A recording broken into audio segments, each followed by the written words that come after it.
My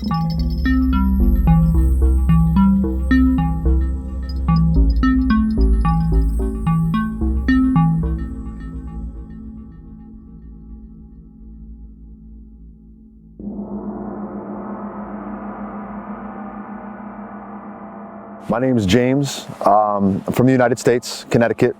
I'm a barber.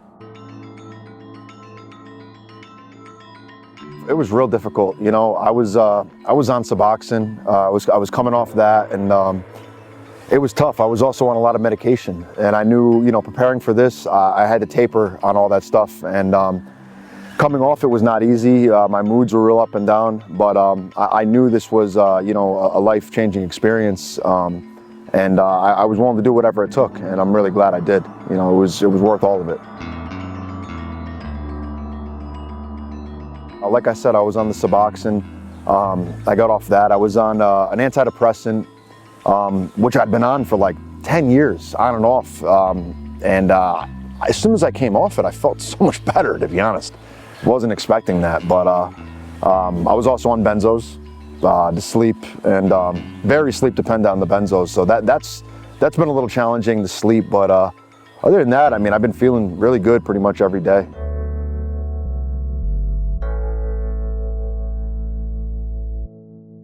So Kratom's, it's a natural herb. I believe it's similar in the family of the coffee plant or something like that. But Kratom basically stopped the sickness. It worked, I believe it binds to the opiate receptor, something similar, but it was a much better alternative. I needed to switch over to something faster acting before I was able to take the iboga. But yeah, the Kratom worked well, and the transition was a lot easier than I thought it was going to be.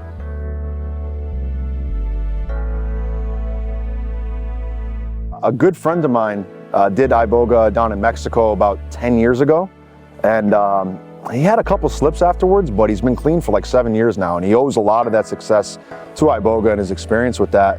And through my years of struggling with my addiction, you know, my family had actually done some research on it, and I hadn't heard about iboga in a long time. And once my family had looked into it, they found it, and I said, oh yeah, I remembered my friend who had done it.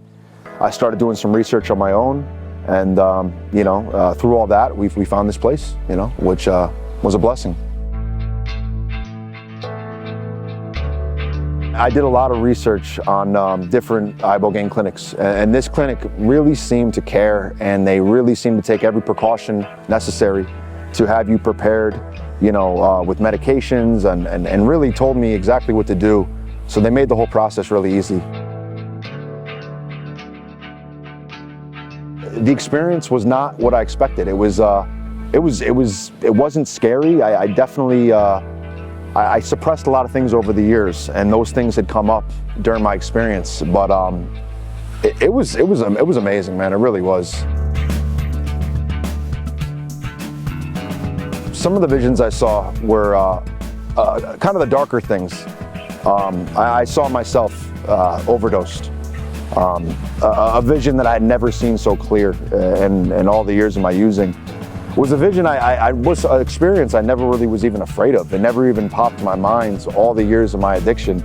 But you know, through the iboga experience, I saw myself, and I could still picture it right now, even just thinking about it, clear as day, and just laying there, blood coming out of my head from either falling over from an overdose, and I just thought about my family, man, and all the suffering they'd have to go through with me not being there anymore. So having that kind of awakening, it kind of transformed, like, you know, instead of looking at it from a negative aspect, I looked at it like the addict in me died, you know, and I was kind of reborn. I can't imagine that, but I'm realistic to know that, you know, the work starts now. You know, as amazing as iboga was, I know it's not a miracle cure. You know, it allowed me to dig deep and see things and put together things that I wasn't able to do before. But I know the true work comes when I leave here. So my advice to anybody would be, you know, this is the time to do the work. You know, right when you leave, it starts now. It taught me some patience, because, you know, I'm a pretty high energy person, so sitting still for long periods of time is hard for me. But once I really tried to like take in a lot of the breath work and stuff we worked on, I was able to be a lot more relaxed than I was. So I thought it was all really beneficial. Today I feel great about my future. I feel hope for the first time in a long time, man, which is an amazing feeling. You know, so many years of dealing with active addiction. I think most addicts, alcoholics can relate that hope's a word that, you know, we kind of lose throughout those experiences, man. But just realizing there's another way, you know, it doesn't have to end with the vision I saw for myself. Anybody debating on doing this, I would just advise that whatever you got to do to prepare for this, even if it's not easy, coming off medication, whatever it is, it'll be worth it, you know. So I would highly suggest that if you have the opportunity to do this, to take full advantage of it.